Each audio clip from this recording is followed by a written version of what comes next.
السلام علیکم ورحمۃ اللہ وبرکاتہ۔ اعوذ باللہ من الشیطان الرجیم، بسم اللہ الرحمن الرحیم۔ رب اشرح لی صدری ویسر لی امری واحلل عقدۃ من لسانی یفقہوا قولی۔ رب یسر ولا تعسر وتمم بالخیر وبک نستعین یا فتاح یا فتاح یا فتاح ربی زدنی علما ربی زدنی علما ربی زدنی علما۔ پچھلے ہفتے لاسٹ کلاس میں ہم نے سنا کہ کس طریقے سے ابو عبد المطلب نے زمزم کے کنویں کو ڈھونڈا، کس طریقے سے ان پر اپنے سب سے چہیتے بیٹے عبداللہ کی آزمائش ہوئی۔ اور ہاں، پچھلے ہفتے میں بتانا بھول گئی تھی کہ عبد المطلب کے ٹوٹل 10 بیٹے تھے، ٹھیک ہے۔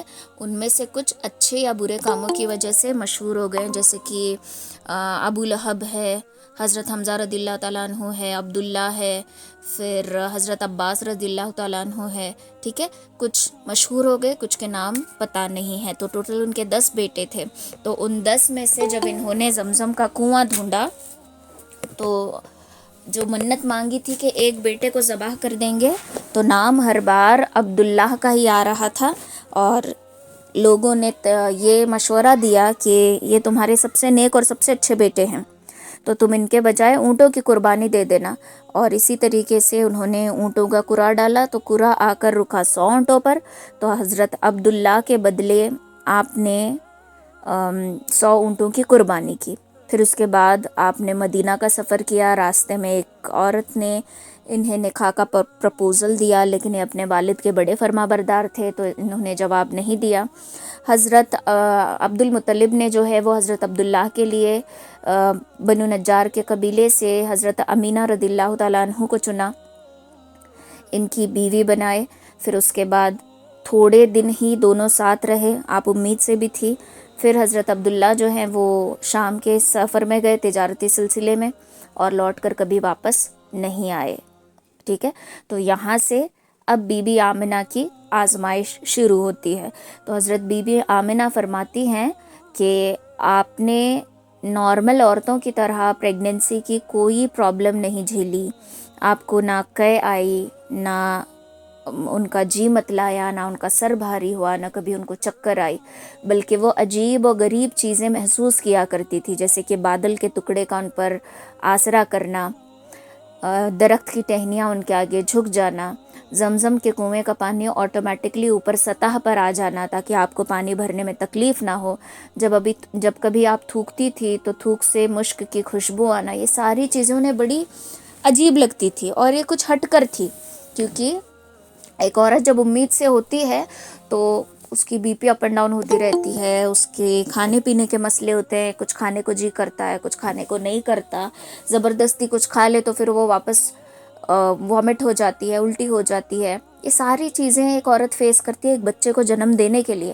لیکن حضرت آمنہ نے یہ کچھ بھی محسوس نہیں کیا تھا، ٹھیک ہے۔ اب دھیرے دھیرے ولادت کے دن جو ہیں وہ قریب آ رہے تھے، دھیرے دھیرے ولادت کے دن جو ہیں قریب آ رہے تھے۔ اچھا، جو میں بکس ریفر کر رہی ہوں وہ ہے الرحیق المختوم اور رحمت عالم در یتیم، ٹھیک ہے۔ یہ 3 کتابوں سے ریفرنس لے کر، اور سیرت نبی، تو ان 4 کتابوں سے میں ریفرنس لے رہی ہوں۔ تو چاروں کتابوں میں کوئی اوتھینٹک ڈیٹ نہیں دی گئی ہے کہ فلاں دن کو ہی آپ کی پیدائش ہوئی تھی، کہ 101% شور کے اسی دن، جیسے کہ کوئی جیسے عرفہ کا دن ہے 9 تاریخ کو ہی ہے، یہ ہمیں 101% ہمیں یقین کے ساتھ کہہ سکتے ہیں۔ ایسے آپ صلی اللہ علیہ وسلم کی ولادت کے بارے میں ان کی تاریخ بتائی نہیں گئی۔ الرحیق المختوم میں بتایا گیا ہے کہ 9 ربیع الاول، 1 عام الفی یوم، دوشنبہ کے دن صبح کے وقت آپ پیدا ہوئے۔ رحمت عالم میں بتایا گیا کہ آپ 12 ربیع الاول، پیر کے دن صبح کے وقت پیدا ہوئے، ٹھیک ہے۔ تو الگ الگ جگہ الگ الگ ڈیٹ ہیں، تو اس سے یہ پتہ چلتا ہے کہ آپ کے ولادت کا دن پکا یہی تاریخ ہے، یہ پتہ نہیں ہے۔ جیسے کہ شب معراج کے بارے میں آتا ہے کہ معراج کی جو رات تھی جب آپ نے عروج کیا، عروج سے بنا ورڈ معراج، تو جب نے آپ عروج کیا، 7 آسمانوں کا سفر کیا، یہ کون سی تاریخ تھی یہ پرٹیکولرلی پتہ نہیں ہے، ڈیٹ پتہ نہیں ہے۔ الگ الگ علماء نے الگ الگ مفسرین نے الگ الگ تاریخیں بتائی ہیں، تو اسی طریقے سے آپ کی پیدائش کی بھی تاریخ ڈیفینیٹلی یہی ہے کر کے بتائی نہیں گئی، ٹھیک ہے۔ تو جب آپ کی پیدائش ہو رہی تھی، جب آپ کی ولادت ہو رہی تھی، تو عالم میں کچھ منظر الگ تھا، جیسے کہ آسمان کو دیکھو تو یوں لگتا تھا جیسے کہ ستارے جھول رہے ہیں، آسمان مانو جیسے جھک سا گیا ہو۔ آپ نے نندی ہلز دیکھے ہوں گے، کس طریقے سے بادل جو ہے نیچے رہتے ہیں، منظر بہت خوبصورت لگتا ہے۔ یا پھر آپ کہیں پہاڑ پر ایک دم اونچی چوٹی پر جا کر دیکھو، بادلوں کا منظر کچھ الگ لگتا ہے۔ تو یہاں پر رات کو بادل پورا جھک گیا تھا، پورا، اور ستارے مانو ایسے محسوس ہوتا تھا کہ ستارے جھولنے لگے ہیں۔ تو جس رحمت عالم سے پوری دنیا کو سجانا تھا، ان کی آمد سے پہلے اللہ رب العزت نے پوری دنیا کے آسمانوں کو ستاروں سے سجا دیا، ٹھیک ہے۔ دوسرا، آپ کے پیدا ہونے سے پہلے آسمان میں سرخ ستارہ چمکا تھا، اور یہودیوں کے عالم کو معلوم تھا کہ جب یہ سرخ ستارہ چمکے گا تو آخری نبی کی آمد ہوگی، ٹھیک ہے۔ نبی علیہ الصلوۃ والسلام فرماتے ہیں کہ میں نبوت کے عمارت کی آخری اینٹ ہوں، مطلب جو نبوت کی عمارت ہے اس کی آخری اینٹ میں ہوں، مطلب سمجھو میں نے ایک بلڈنگ تیار کی ہے، بنا رکھی ہے، پورے بلڈنگ ریڈی ہے، بٹ ایک اینٹ میں نے درمیان میں نہیں لگائی، جس کی وجہ سے پورے بلڈنگ کا لک جا رہا ہے۔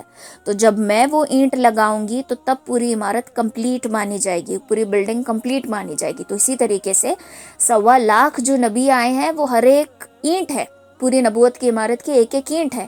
تو ان میں آخری اینٹ جو ہے وہ نبی علیہ الصلوۃ والسلام ہے۔ ان کے بعد نبیوں کا سلسلہ مکمل ہو گیا، اب ان کے بعد کوئی بھی نبی نہیں آئے گا۔ کیوں نہیں آئے گا؟ کیونکہ شریعت مکمل ہو گئی، اور اس کی دلیل کیا ہے؟ اللہ تعالیٰ قرآن پاک میں فرماتے ہیں کہ آج کے جب مکہ فتح ہوا تھا تو تب یہ آیت نازل ہوئی تھی کہ آج کے دن میں نے دین کو تم پر مکمل کر دیا اور اپنی نعمت تم پر مکمل اتار دی، کامل اتار دی، پوری کی پوری اتار دی۔ کامل مطلب جس میں کوئی کمی اور زیادتی نہیں آ سکتی۔ تو شریعت کمپلیٹ ہو چکی ہے، اب نہ قرآن آئے گا، نہ کوئی نئی شریعت آئے گی، نہ ہی کوئی نبی آئیں گے، کیونکہ نبی کریم صلی اللہ علیہ وسلم ہمارے آخری نبی، آخری رسول تھے، ٹھیک ہے۔ یہ چیز ہو گئی۔ پھر اس کے بعد جو کسریٰ کا ایوان تھا اس میں 14 کنگورے گر گئے۔ پھر اس کے بعد فارس کے بادشاہ کے محل میں ایک آتش کدا جل رہا تھا، سالوں سے جل رہا تھا، تو وہ مجوس کا جو آتش کدا تھا وہ آٹومیٹکلی ٹھنڈا پڑ گیا، مطلب بجھ گیا، اپنے آپ بجھ گیا۔ پھر بحیرہ سوا خشک ہو گیا، سوکھ گیا۔ ایک بحیرہ سوا، یہ کیا ہو گیا؟ بحیرہ سمندر کو کہتے ہیں، ندی کو کہتے ہیں، ٹھیک ہے، وہ خشک ہو گیا۔ ایک بادشاہ نے دیکھا خواب میں کہ عربی اونٹ جو ہے اس کے گھوڑوں کو نکال باہر کر رہے ہیں، عربی اونٹ جو ہے اس کے گھوڑوں کو کیا کر رہے ہیں؟ باہر نکال رہے ہیں۔ تو اس نے سب اپنے نجومیوں کو بلایا، اپنے خواب کی تعبیر پوچھی، تو کسی نے کچھ، کسی نے تو کچھ کہا، لیکن یہ علامت تھی کہ اب کسی کی بادشاہت نہیں چلنے والی، کیونکہ بادشاہوں کے بادشاہ دنیا میں ایک اپنا محبوب بادشاہ بھیجنے والے تھے۔ تو یہ ساری انوکھی چیزیں اسی رات دیکھنے کو ملی۔ تو بچے کی ولادت ہو گئی۔ بی بی آمنہ فرماتی ہیں کہ جب نبی علیہ الصلوۃ والسلام کی ولادت ہوئی، بچے پہ کوئی گندگی نہیں لگی تھی۔ جب بچہ پیدا ہوتا ہے تو خون میں لپیٹا ہوا رہتا ہے نا۔ کبھی کبھار اگر عورت کچھ ایسی چیزیں کھاتی ہے جیسے کیلشیم زیادہ کھاری، چاک پیس کھانے کی عادت ہوتی ہے کچھ پریگننٹ عورتوں کو، ان کو یہ ہوتا طلب ہوتی رہتی ہے کہ میں چاک کھاؤں یا پینسل کھاؤں، تو اکثر کیا ہوتا ہے وہ بچہ، وہ کیلشیم کی لیئر بچے کے اوپر بندھی رہتی ہے، ٹھیک ہے۔ ایسی کوئی گندگی بچے کے اوپر نہیں تھی۔ جو ناف جڑی ہوتی ہے جس کو بعد میں کٹ کرنا پڑتا ہے وہ آلریڈی کٹی ہوئی تھی۔ پھر اس کے بعد ختنہ کرنے کی ضرورت نہیں پڑی، اور آلریڈی آپ کی ختنہ کی گئی ہوئی تھی، ٹھیک ہے۔ آپ بہت پاک پیدا ہوئے تھے اور کسی قسم کی بدبو ذری بھی موجود نہیں تھی۔ آمنہ رضی اللہ تعالیٰ عنہ فرماتی ہیں کہ جب میرے بچے کی ولادت ہوئی تو میرا کمرہ، میرا حجرہ جو ہے مہک رہا تھا، مشک کی خوشبو سے مہک رہا تھا۔ ایک اور جگہ فرمایا گیا کہ جیسے فوگ رہتا ہے نا، شبنم جب ہوتی ہے تو ہمیں آگے کا راستہ کچھ نظر نہیں آ رہا ہوتا، تو ویسے گھر کی چھت سے یوں کچھ بادلوں کی طرح چھا گیا اور اس میں سے عجیب سی آوازیں آ رہی تھی جو میں محسوس کر پا رہی تھی. ٹھیک ہے, تو یہ ساری چیزیں بہت انوکھی اور بہت الگ تھی. اب جیسے ہی بچے کی ولادت ہوئی, بچے کو ماں کے بازو میں لٹایا گیا تو بچہ کروٹ لے لیا. ہمارے بچے کیا ہوتے ہیں 4 مہینے 5 مہینے تب کروٹ لیتے ہیں, ڈب سونے لگتے ہیں, لیکن نبی علیہ الصلوۃ والسلام نے تبھی کروٹ لی, پھر پیر فولڈ کیے, پھر ان کی پوزیشن سجدے کی جیسی ہو گئی, شہادت کی انگلی انہوں نے اٹھائی تو 15 منٹ اسی پوزیشن میں رہے. ٹھیک ہے, تو جیسے ہی آپ دنیا میں آئے تو پہلا پیغام جو لوگوں کو دیا وہ یہ تھا کہ اپنے رب کے آگے سجدہ کرو, اپنے رب کے علاوہ کسی کے آگے نہ جھکو, یہ گواہی دو کہ میرا رب اللہ ہے, اللہ کے سوا کوئی اور میرا رب نہیں ہے. آپ نے شہادت کی انگلی اٹھائی تھی. اچھا, یہ جو انڈیکس فنگر ہے اس کو شہادت کی انگلی کیوں کہا جاتا ہے؟ شہادت کہتے ہیں گواہی دینے کو, گواہ, شاہد یعنی کہ گواہ. تو جب بھی ہم ایسے ہینڈ ریز کرتے ہیں نا, اسکول میں ہو, کالج میں ہو, کلاس میں ہو, یا پھر میں ہی آپ سے پوچھوں کہ کون کون پریزنٹ تھے تو آپ نے فنگر ریز کر دی, تو یہ فنگر ریز کرنے کا مطلب کیا ہے پتہ ہے؟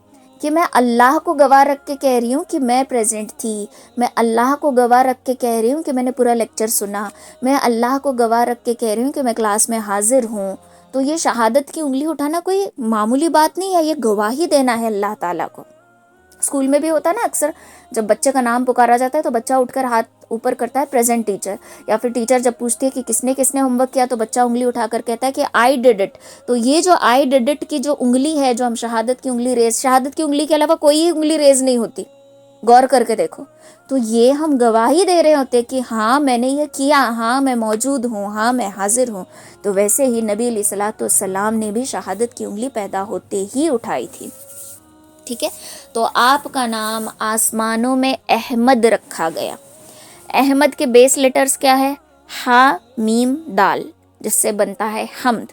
حمد کسے کہتے ہیں؟ اللہ کی تعریف کو. عربی کا ایک قاعدہ ہے, جب کسی ورڈ کے آگے الف زیادہ کر دیا جائے شروعات میں, جیسے کہ سجدہ ہے, سجدہ مطلب اللہ کے آگے سجدہ کرنا, اگر اسجد کر دیا جائے تو زیادہ سجدہ کرنا. حسن خوبصورت, اچھا, بہترین. احسن بہت زیادہ بہترین. ٹھیک ہے, ویسے ہی حمد تعریف, احمد بہت زیادہ تعریف. تو آپ کا نام آسمانوں میں احمد رکھا گیا. حضرت ابراہیم علیہ السلام نے جب کعبۃ اللہ کی تعمیر کی اور اللہ سے دعا کی کہ آخری نبی کو میری نسل میں سے, یعنی اسماعیل علیہ السلام کی نسل میں سے نکالنا, تو تب آپ کے جو حوارین تھے, مطلب آپ کے جو صحابہ تھے جو آپ پر ایمان رکھتے تھے, انہوں نے پوچھا کہ یہ کون ہے, کیا وہ آپ سے بھی بہتر ہوں گے, کیا وہ آپ سے بھی پیارے ہوں گے؟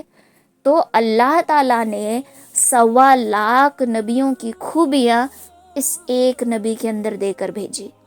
ٹھیک ہے, ادریس علیہ السلام کو علم تھا ہتھیار بنانے کا, درس دینے کا, شجاعت تھی نوح علیہ السلام میں, ہاں, حکمت تھی شیس علیہ السلام میں, علم تھا آدم علیہ السلام میں. اوکے, اور پھر صاف دل, سخاوت دل حضرت ایوب علیہ السلام کا. ٹھیک ہے, تو ہر ایک نبی کے اندر ایک ایک, یہ تو میں ایسے نارملی کہہ رہی ہوں, لیکن بہت سارے نبی. یوسف علیہ السلام کی خوبصورتی, ماں عائشہ صدیقہ رضی اللہ تعالیٰ عنہ کہتی ہیں کہ حضرت یوسف کو دیکھ کر مصر کی عورتوں نے اپنی کلائیاں کاٹ لی تھی. زلیخا کیا کرتی ہے, جب اس پہ تہمت لگتی ہے کہ اس نے یوسف علیہ السلام کے ساتھ برا کیا ہے, تو وہ جان بوجھ کر عورتوں کو دعوت دیتی ہے اور کہتی ہے کہ اپنے ساتھ پھل اور چھری بھی لے کر آنا. ٹھیک ہے, تو جب وہ لاتی ہیں اور اپنے اپنے پھل کاٹنے لگ جاتی ہیں تو جان بوجھ کر یوسف علیہ السلام کو وہاں بلاتی ہیں. تو عورتیں جیسے یوسف علیہ السلام کو دیکھتی ہیں, امپریس ہو کر ان کا پورا دھیان یوسف علیہ السلام پہ جاتا ہے اور بے خیالی میں اپنی ہتھیلیاں کاٹ دیتی ہیں. تو عائشہ رضی اللہ تعالیٰ عنہ کہتی ہیں کہ یوسف علیہ السلام کو دیکھ کر عورتوں نے ہتھیلیاں کاٹ لی تھی, اگر میرے محبوب کے حسن کو دیکھتے تو اپنے کلیجے کاٹ لیتے. تو ذرا سوچو کہ آپ کتنے خوبصورت ہوں گے. تو آپ کی خوبصورتی کو اللہ تعالیٰ نے چھپائے رکھا. جتنا ظاہر ہو نظر آتی تھی خوبصورتی, اس سے کہیں زیادہ آپ خوبصورت تھے. حضرت ابوبکر صدیق رضی اللہ تعالیٰ عنہ کے فرماتے ہیں کہ ایک مرتبہ نبی علیہ الصلوۃ والسلام نے ڈارک کلر کا, مرون یا میجنٹا کلر میں چیکس والا کرتا پہنا ہوا تھا, لباس پہنا ہوا تھا, اور وہ اس دن پورا چاند آیا ہوا تھا. حضرت ابوبکر پریشان تھے، کبھی چاند کو دیکھتے تو کبھی نبی علیہ الصلوۃ والسلام کو دیکھتے. حضرت آپ صلی اللہ علیہ وسلم نے پوچھا کہ ابوبکر کیا دیکھتے ہو؟ تو ابوبکر نے کہا کہ میرے محبوب، میری سمجھ نہیں آتا کہ میں چاند کو دیکھوں یا آپ کو دیکھوں، آپ تو چاند سے بھی زیادہ خوبصورت ہیں. ٹھیک ہے، تو آپ کی خوبصورتی ایسی چھلکتی تھی. آپ نارمل ہائٹ کے تھے، لیکن جب لوگوں کے درمیان کھڑے رہتے تو سب سے اونچے لگتے تھے. آپ کا شولڈر بہت براڈ تھا. ٹھیک ہے، اور ایک دم پرفیکٹلی اللہ تعالیٰ نے ان کو بنایا تھا، کچھ بھی کمی نہیں. اتنا خوبصورت، اتنا خوبصورت شاید ہی کوئی ہو سکتا ہے. پھر اس کے بعد جب دادا عبد المطلب کو خبر بھجوا دی گئی کہ عبداللہ کے یہاں لڑکا ہوا ہے، تو دادا جو ہے خوشی کے مارے آ گئے. پھر اس کے بعد کعبے کے صحن میں بچے کو لے کر گئے، اور پہلے تو ان کا نام سب نے احمد ہی طے کیا تھا. کعبے کے صحن میں لے کر گئے برکت حاصل کرنے کے لیے. جب بچے کو لے کر گئے تو سارے لوگ آ گئے اور دیکھنے لگے اور کہنے لگے عبد المطلب ایسا بچہ تو ہم نے کہیں نہیں دیکھا، ہم پورا مکہ گھوم کر آئے ہیں، ایسا بچہ ہم نے کہیں نہیں دیکھا. ہر کوئی آپ کی تعریف کر رہا تھا، ہر کوئی آپ کی تعریف. تو آپ کے دادا نے آپ کا نام پھر محمد رکھا. ٹھیک ہے، محمد، اس میں بھی دیکھو حامیم دال، جس کی زیادہ تعریف کی جائے. ٹھیک ہے، سب سے زیادہ جس کی تعریف کی جائے. احمد صرف تعریف، محمد جس کی زیادہ تعریف کی جائے. جب میم پیش آگے لگتا ہے تو پھر معنی اس طریقے سے چینج ہوتی ہے. جیسے کہ ابھی میرا نام ہے بشرا، بشرا کا مطلب ہے خوشخبری، انکمپلیٹ ہے. پھر مطلب میرا نام بشرا نہیں ہے، مبشرہ ہے، گھر میں بشرا بلاتے ہیں. لیکن مبشرہ کا مطلب کیا ہے؟ خوشخبری لانے والی. میم پیش آگے. تو میم پیش جب آتا ہے تو وہ چیز کرنے والی. تو جس کی سب سے زیادہ تعریف کی گئی ہو وہ ہے محمد صلی اللہ علیہ وسلم. ٹھیک ہے، تو کعبے کے صحن میں آپ نے برکتیں حاصل کی، پھر لے کر آئے آمینہ کے پاس، اور سب جگہ خوشی. کیونکہ لڑکے کا پیدا ہونا مطلب عرب میں تو یہ بہت شان تھی. اور اس وقت اللہ کا کرنا دیکھو، عرب میں جاہلیت کا ماحول تھا. لڑکی پیدا ہوتی تو اس کو زندہ درگور کر دیتے، دفن کر دیتے تھے. تو اس دن پورے مکہ میں کوئی لڑکی پیدا نہیں ہوئی تھی، کوئی لڑکی نہیں. جس کے گھر میں جتنی پریگننٹ عورتیں تھیں، جس کی ولادت قریب تھی، سب کے یہاں لڑکا ہی ہوا، لڑکی نہیں. کیونکہ اللہ نہیں چاہتے تھے کہ اس دن کسی جان پر ظلم کیا جائے.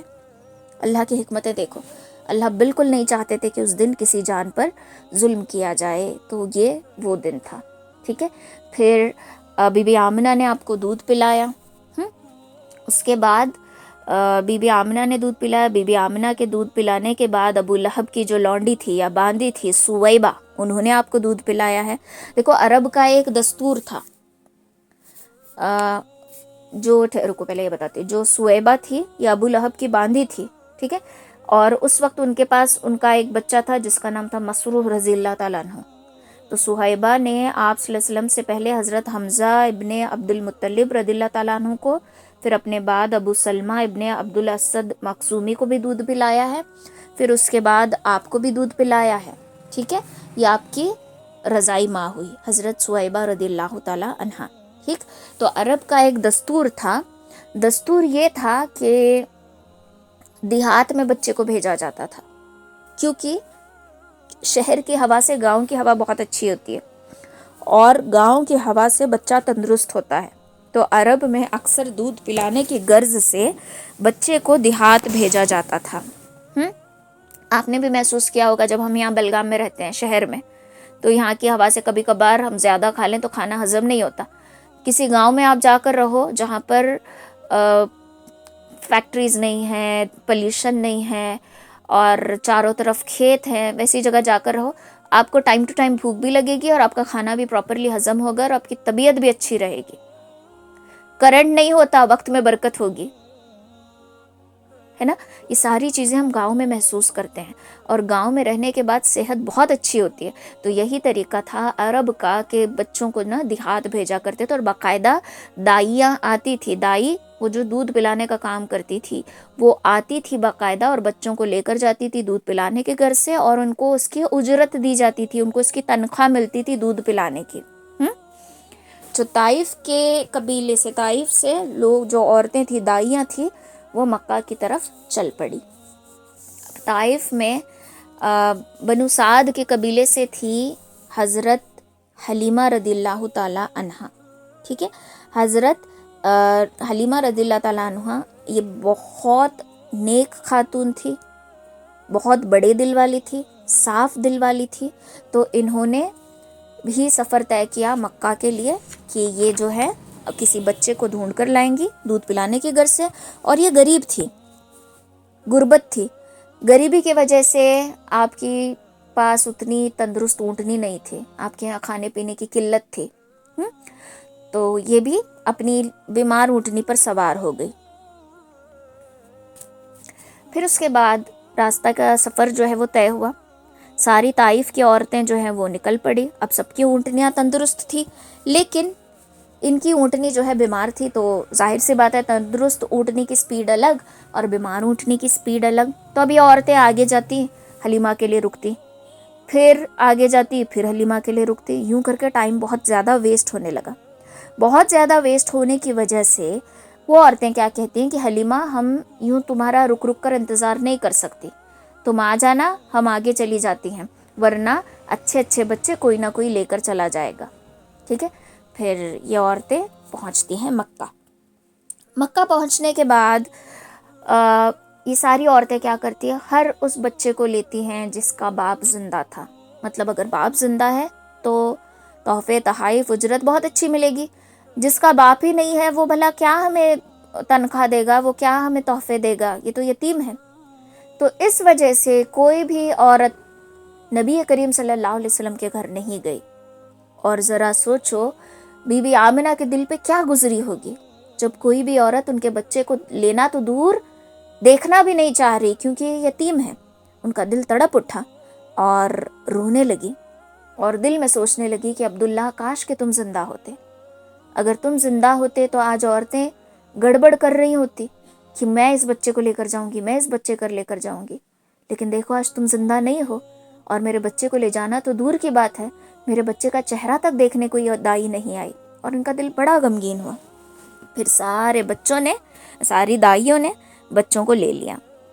ٹھیک ہے، پھر اس کے بعد پہنچی دائی حلیمہ. اب انہوں نے دیکھا کہ کوئی بھی گھر کا بچہ اویلیبل نہیں ہے، ایک بچہ رہ گیا ہے جو کہ یتیم ہے. اب یہ بھی مایوس ہو گئی اور واپسی پر راضی ہو گئی، انہیں واپس جانا ہے. لیکن اتنے میں حضرت حلیمہ کا دل کرتا ہے کہ ایک بار بچے کو دیکھ تو لوں. اور یہ جاتی ہیں حضرت آمنہ کے حجرے میں، دستک دیتی ہے. دستک دینے کے بعد کہتی ہے کہ کیا میں آپ کے بچے کو دیکھ سکتی ہوں؟ تو جیسے ہی انہوں نے چہرے سے چادر ہٹائی بچہ مسکرا دیا. نبی علیہ الصلوۃ والسلام نے مسکرایا اور اس مسکراہٹ میں ایسی کشش تھی، ایسی اٹریکٹیو وہ مسکراہٹ تھی کہ بےتاب ہو کر بچے کو گود میں اٹھا لیا اور سینے سے لگا لیا اور کہا آمنہ بھلے ہی تم مجھے تنخواہ نہ دو، بھلے ہی تم مجھے اجرت نہ دو، میں اس بچے کو اپنے ساتھ لے کر جانا چاہتی ہوں کیونکہ اس کی مسکراہٹ نے جو مجھے سکون دیا ہے وہ مجھے بڑی سے بڑی تنخواہ بھی نہیں دے سکتی. تو اس ایک مسکراہٹ سے وہ نبی کریم صلی اللہ علیہ وسلم کو اپنے ساتھ بے غرض، بغیر کسی اجرت کے لے کر جانے کے لیے تیار ہوئے. ایسا نہیں ہے کہ ان کو اجرت نہیں دی گئی، لیکن جیسا کمپیئر کیا جائے کہ جس کا باپ ہوتا ہے وہ زیادہ دے گا نا، تو اس حساب سے تو ان کا دل تڑپ اٹھا. اب نبی کریم صلی اللہ علیہ وسلم کو بھیجنے کی تیاری جو ہے وہ شروع ہو جاتی ہے. ٹھیک ہے، تو ان کے کپڑے پیک کیے جاتے ہیں، ان کو اچھے کپڑے میں لپیٹا جاتا ہے، پھر ان کو تیار کیا جاتا ہے. تو حضرت آمنہ کہتی ہیں، حضرت حلیمہ کہتی ہیں کہ آمنہ میں طائف کے قبیلے کی رہنے والی ہوں، میں نے گاؤں کا سفر کیا ہے. ٹھیک ہے، میں نے گاؤں کا سفر کیا ہے.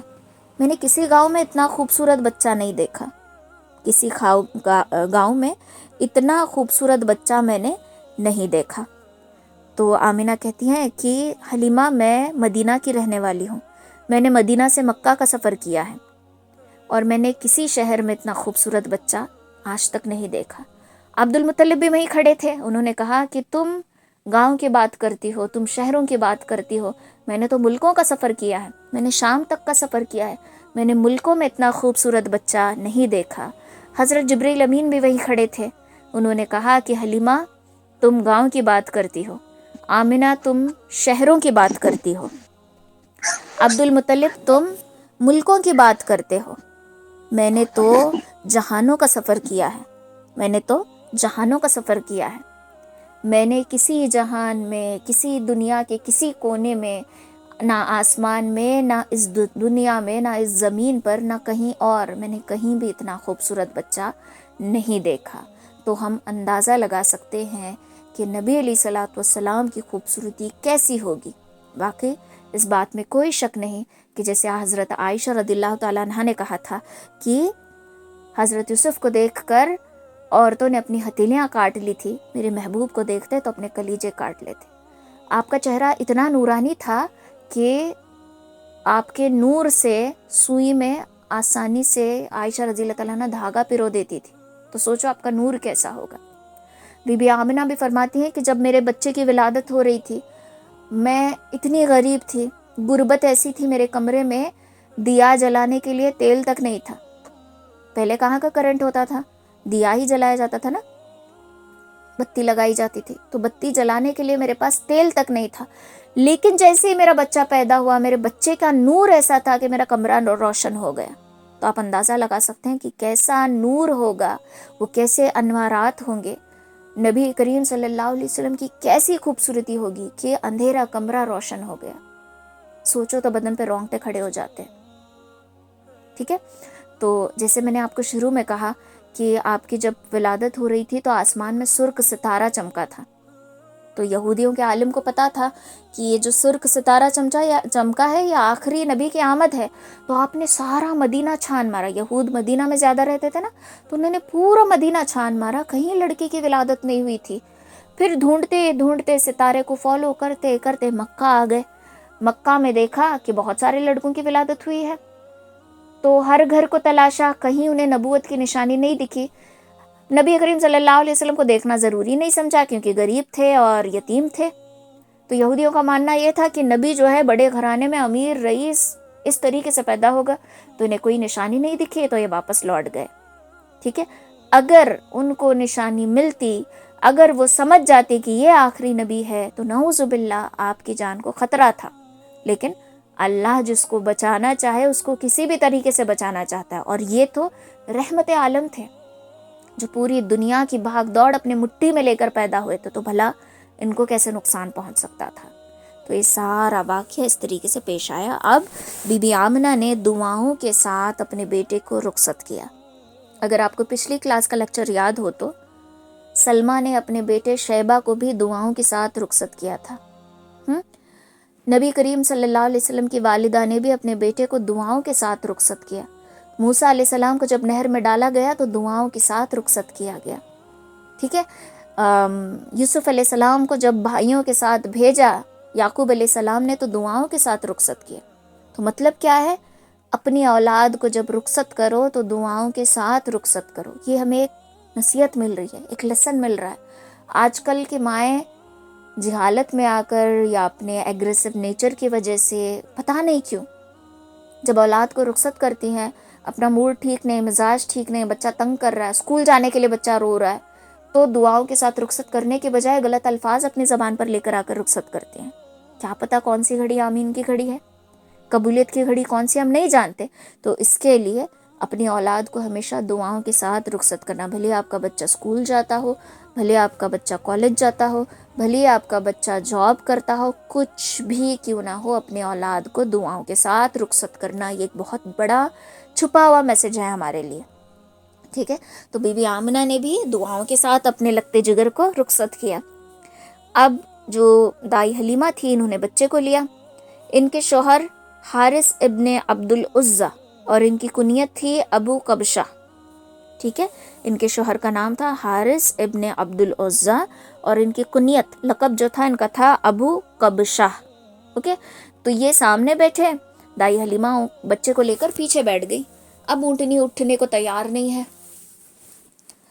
اب ان کے شوہر کہتے ہیں پتہ نہیں اونٹنی کو کیا ہو گیا، تب تو اٹھ رہی تھی اچھے سے۔ تو ان کے شوہر اتر گئے، اونٹنی اٹھنے کو تیار ہے، کھڑی ہونے کے لیے تیار۔ پھر ان کے شوہر بیٹھ گئے، اب اونٹنی کھڑے ہونا نہیں چاہتی۔ اس طریقے سے 3-4 بار ہوا۔ اب ان کے شوہر کہتے ہیں کہ حلیمہ ایک کام کرو، تم آگے ہو کر بیٹھو، میں پیچھے بیٹھتا ہوں۔ تو جیسے ہی بچے کو لے کر دائی حلیمہ آگے بیٹھی تو ان کے پیچھے ان کے شوہر بیٹھے، اونٹنی فوراً کھڑی ہو گئی۔ تو اس میں حکمت کیا تھی؟ جس کے پیچھے دنیا کو چلنا ہے، بھلا وہ کسی کے پیٹھ کے پیچھے کیسے بیٹھے گا؟ اس لیے اونٹنی اٹھنے کو تیار نہیں تھی۔ جیسے ہی نبی علیہ السلام کو آگے لے کر بیٹھ گئی، اونٹنی اٹھ گئی۔ اب مکہ کی گرمی، اگر آپ حاجی ہو، آپ حج یا عمرہ کر کے آ چکے ہو، تو آپ کو گرمی کا احساس ہوگا کہ یہاں سے زیادہ وہاں کا ٹمپریچر ہوتا ہے، اور اس بار تو گرمی کی وجہ سے بہت سارے لوگ وہیں پر انتقال بھی فرما گئے، ہے نا، تو وہاں کی گرمی بہت زیادہ ہوتی ہے۔ تو جیسے ہی یہ اونٹنی پر بچے کو لے کر سوار ہوئی، دائی حلیمہ کہتی ہے کہ ایک بادل کا ٹکڑا ہمارے سر پر کنٹینیوسلی تھا اور ہمیں دھوپ کا بالکل بھی احساس نہیں ہو رہا تھا، مانو جیسے اللہ رب العزت نے بادل کو چھتری بنا کر رکھ دیا ہو، اس طریقے سے سایہ کر رہا تھا۔ اور ہماری وہ اونٹنی جو بیمار تھی، سلو چل رہی تھی، وہ تیز دوڑنے لگی، اتنا تیز دوڑی کہ ہم سے آگے جو عورتیں نکل چکی تھی، ہم نے ان کو بھی کمپیٹ کر لیا، ان کو بھی پیچھے چھوڑ دیا۔ عورتوں نے پکار کر پوچھا کہ حلیمہ، کیا تم نے اپنی سواری بدل دی، اپنی اونٹ کو بیچ دیا؟ تو دائی حلیمہ کہتی ہیں کہ سواری تو نہیں بدلی، بلکہ سواری کا سوار بدل چکا ہے۔ سواری تو ہم نے نہیں بدلی، لیکن سواری کا سوار بدل چکا ہے۔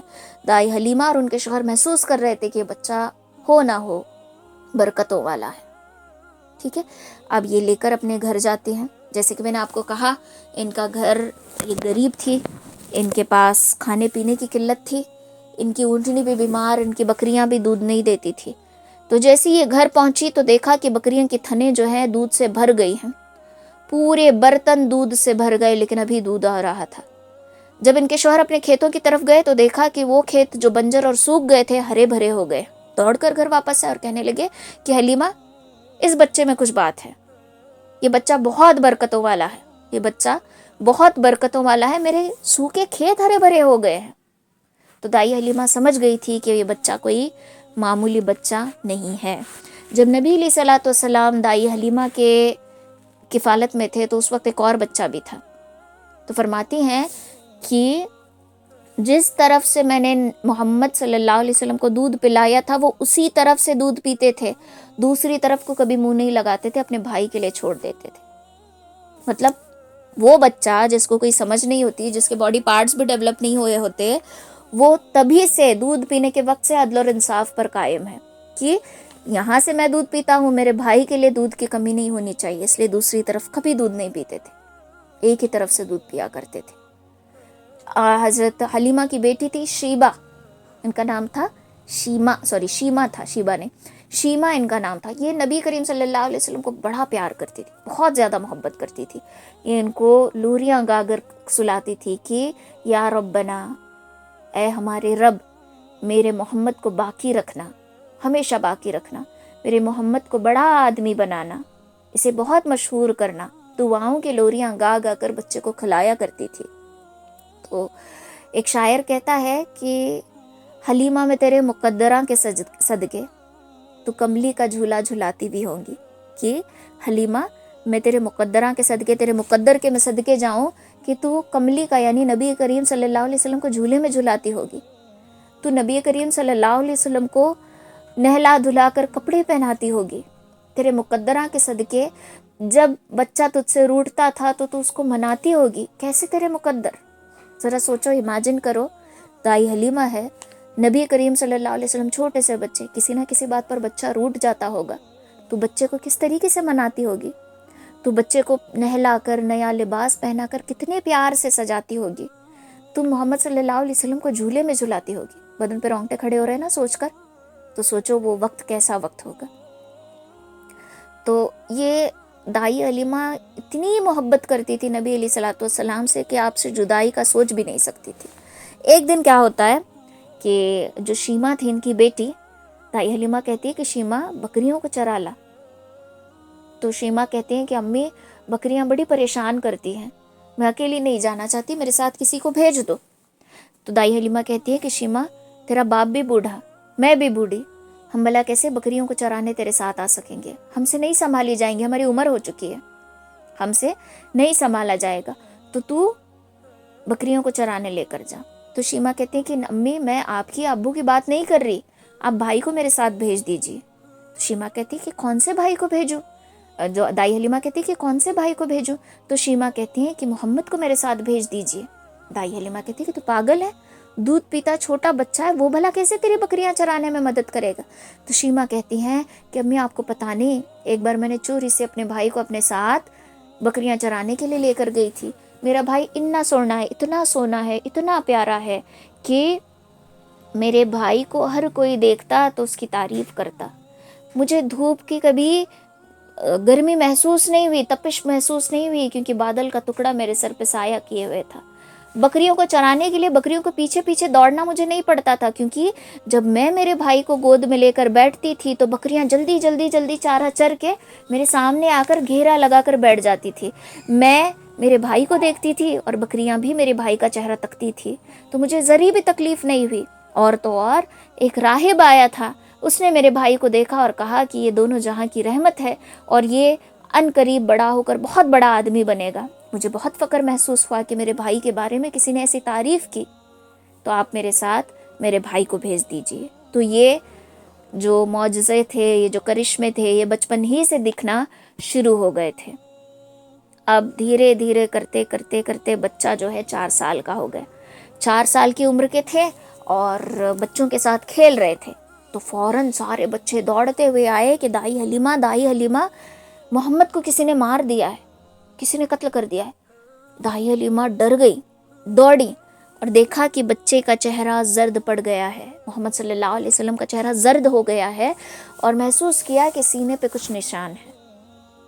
ٹھیک ہے، یہ ڈر گئی تھی۔ ایکچولی کیسا ہوا تھا کہ 2 سال تک ان کو دودھ پلانا تھا۔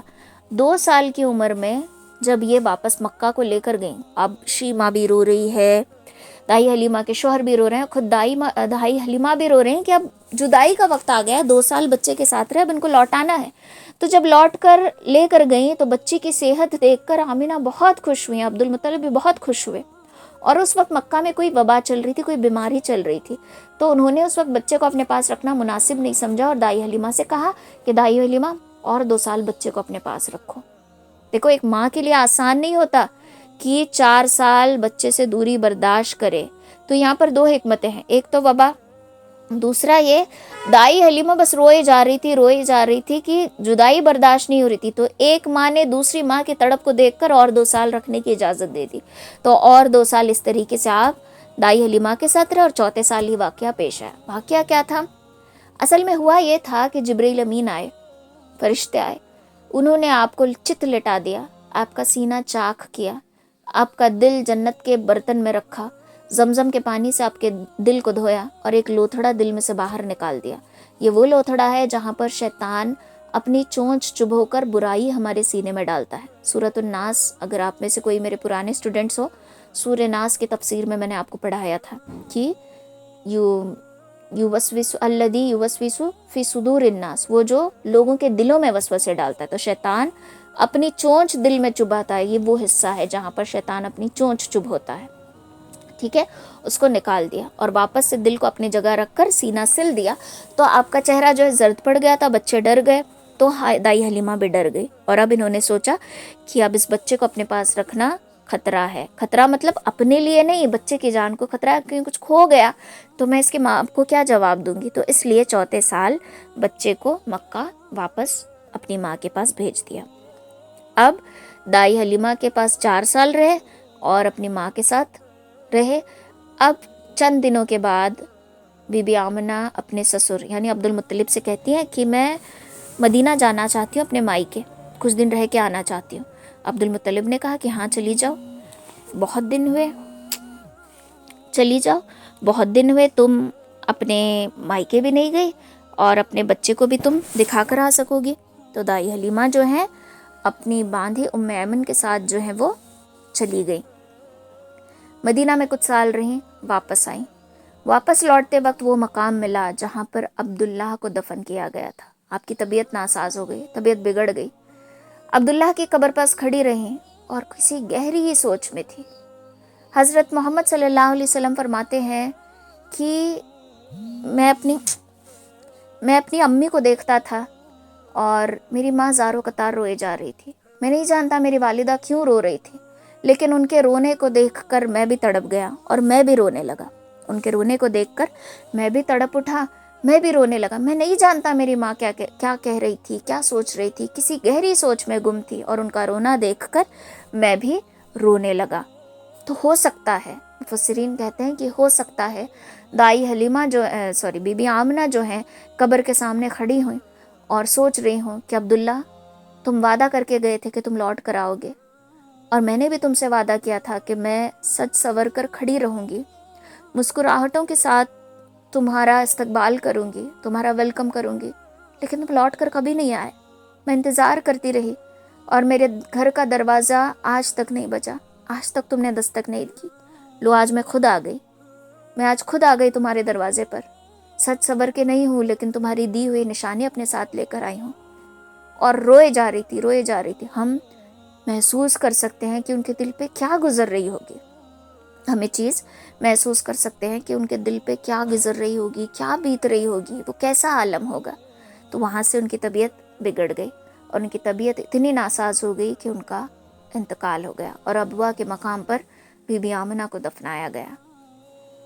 تو دیکھو، بچہ 4 سال کی دوری، پیدا ہونے سے پہلے باپ سے محروم، پیدا ہونے کے بعد 4 سال ماں سے دور، 2 سال اپنی والدہ کے ساتھ رہا، والدہ بھی چل بسی، ٹھیک ہے۔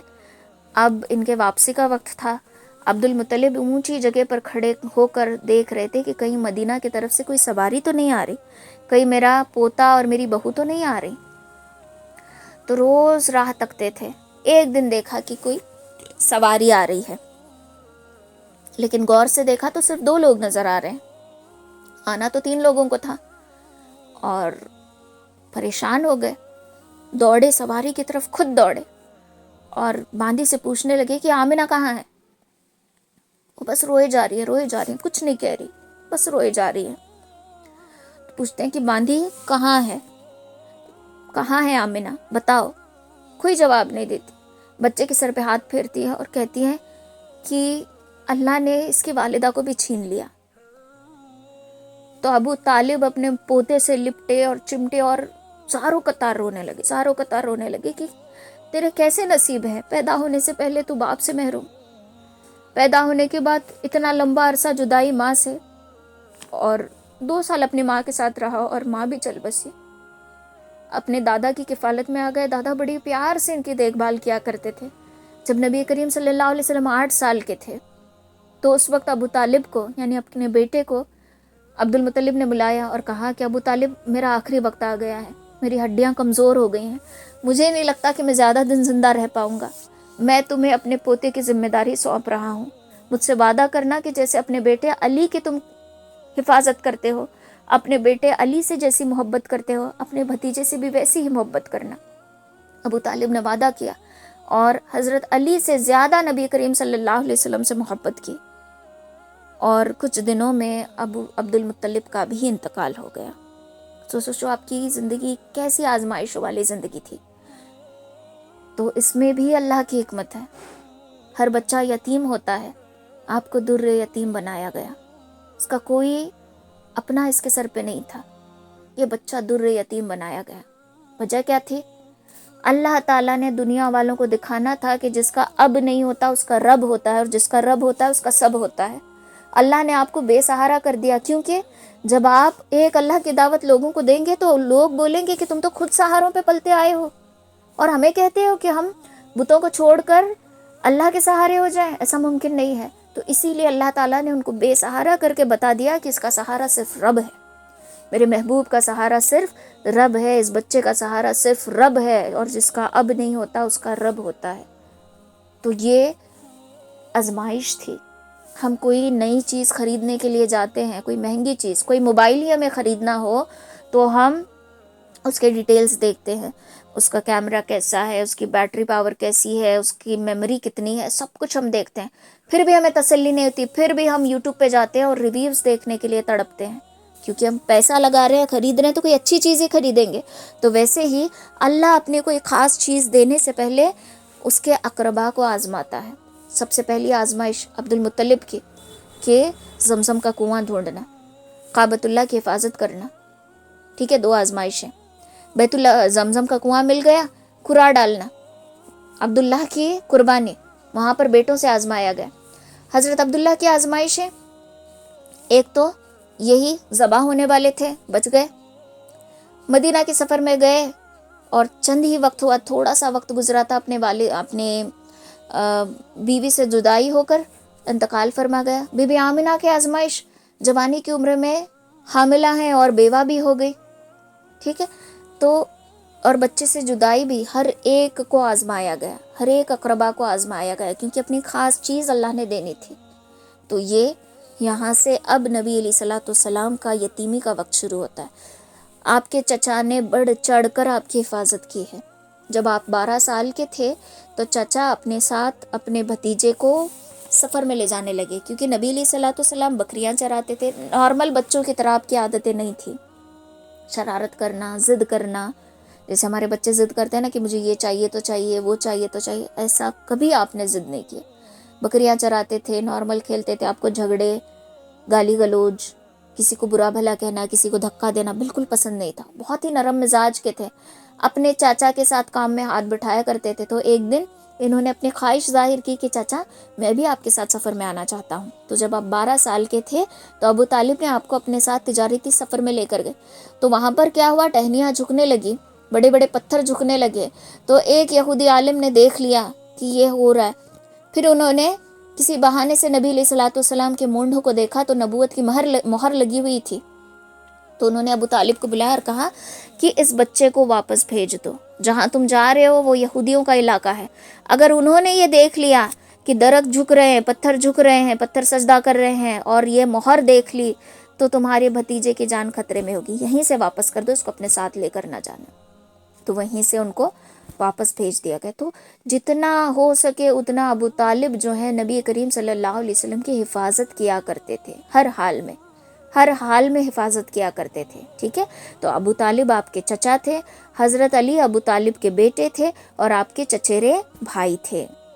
ٹھیک ہے، آج کے لیے اتنا کافی ہے. انشاءاللہ نیکسٹ سیٹرڈے اس کے آگے کا ہم دیکھیں گے. یہاں سے ہم دیکھیں گے آپ کی جوانی کی زندگی کیسی تھی، آپ کا نکاح کس طریقے سے ہوا، پھر آپ پر نبوت کس طریقے سے آئی، اور ساری چیزیں ہم انشاءاللہ اگلی کلاس میں دیکھیں گے. ٹھیک ہے. اچھا، میں نے یہ کہا کہ حضرت آدم علیہ السلام کا علم آپ کو دیا تھا. تو آپ جو تھے ماں کے پیٹ سے پڑھے لکھے پیدا نہیں ہوئے تھے، پڑھے لکھے، پڑھنا لکھنا جاننا، اسی لیے آپ کا لقب جو ہے امی ہے. امی جس کو پڑھنا لکھنا نہیں آتا. لیکن ہمارے لیے اگر سمجھو ہم امی ہیں تو یہ ہمارے لیے ذلت کی بات ہے. نبی کریم صلی اللہ علیہ وسلم کا امی ہونا یہ تعظیم کی بات تھی. کیوں؟ اس میں اللہ کی حکمت، جس کو میں نے امی بنایا اس نے ساری دنیا کو علم دینا ہے. امی ہونے کے باوجود تمام جہانوں کے علم سے اللہ تعالیٰ نے ان کو نوازا تھا. آدم علیہ السلام بھی پڑھ لکھ کر نہیں پیدا ہوئے تھے، اللہ تعالیٰ نے ان کو علم سے نوازا تھا، ہے نا. تو اسی طریقے سے نبی علیہ الصلوۃ والسلام کے پاس آدم علیہ السلام کے جیسا علم بھی ہے، یوسف علیہ السلام سے کہیں زیادہ خوبصورتی بھی ہے. آپ صلی اللہ علیہ وسلم کو اللہ تعالیٰ نے پرفیکٹ بنا کر بھیجا. ہم تصور بھی نہیں کر سکتے ایسی خوبصورتی، ایسی حکمت، ایسی سمجھداری، ایسی عقل مندی، ایسی دانش مندی، سب کچھ ہر ایک چیز سے نبی علیہ الصلوۃ والسلام کو نواز کر اللہ تعالیٰ نے بھیجا. ٹھیک ہے، تو آج کے لیے اتنا کافی ہے. اچھا، اب سنو، جب میں گروپ میں کوئز بھیجوں گی نا، ابھی میں نے گروپ کوئز ریڈی نہیں کیا ہے، اب میں بھیجوں گی، تو اگر آپ کو یاد رہتا ہے تو فوراً کوئز آنسر کر لینا، ورنہ دوبارہ ریکارڈنگ سن لینا. میں ریکارڈنگ بھیج کے کوئز بھیجتی ہوں. لاسٹ ٹائم میں نے پہلے کوئز بھیجا تھا تو میں ریکارڈنگ بھیج کے کوئز بھیجتی ہوں، پھر آپ اس کو فل اپ کر دینا، آپ اس کو اٹیمپٹ کر لینا. ٹھیک ہے، سب لوگ پارٹیسپیٹ کرو، اس سے آپ کو ریویژن ہو جائے گا. نیکسٹ، لنک بھیجنے کے بعد اگر میں گروپ میں رنگ دے رہی ہوں تو آپ کو ریمائنڈر ہے کہ جوائن ہونا ہے. کال کنیکٹ کر کے جوائن مت ہو، وہاں پہ واٹس ایپ پہ کچھ نہیں ہونے والا. آپ کی کلاس گوگل میٹ پہ ہی ہوتی ہے، تو رنگ ہو رہی ہے مطلب یہ ریمائنڈر کال ہے. میں ریمائنڈ کر رہی ہوں آپ کو کہ لنک بھیج دیا گیا ہے، جوائن ہو جاؤ. تو یہ جوائن ہونا ہے آپ کو کلاس میں. ٹھیک ہے، تو آج کے لیے اتنا کافی ہے. سبحان اللہ و بحمدہ، سبحانک اللہم و بحمدک، نشہد ان لا الہ الا انت، نستغفرک و نتوب الیک. سبحان ربک رب العزت عما یصفون، وسلام علی المرسلین، والحمد للہ رب العالمین، برحمتک یا ارحم الراحمین.